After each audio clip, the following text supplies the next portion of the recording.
మిత్రులారా, 1983లో తుమ్మల నాగేశ్వరరావు గారు సజీవ సాక్షి. ఆనాడు అన్న పెద్దలు నందమూరి తారక రామారావు గారు యువ న్యాయవాదిగా జగిత్యాలలో న్యాయవాది పదవిని బాధ్యత నిర్వహిస్తుంటే పిలిచి భుజం తట్టి నీకు ఎమ్మెల్యే టికెట్ ఇచ్చి నీకు ఎక్సైజ్ శాఖ మంత్రి ఇస్తే సంవత్సరం తిరిగే లోపలనే అన్న ఎన్టీఆర్ను వెన్నుపోటు పడిచి నాదెండ్ల భాస్కరరావుతోని జట్టు కట్టిన నువ్వు నాదెండ్ల భాస్కరరావు సోపతిని వదిలి కాంగ్రెస్ పార్టీలకు వచ్చి 40 సంవత్సరాలు పూర్తయింది.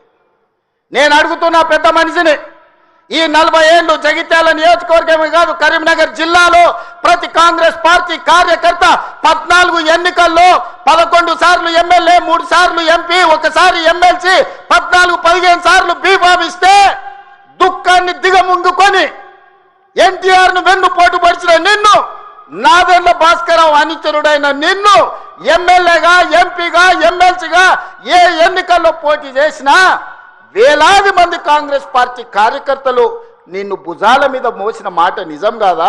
పల్లకిలో అసెంబ్లీకి పంపిన మాట నిజం కాదా? మిత్రులారా,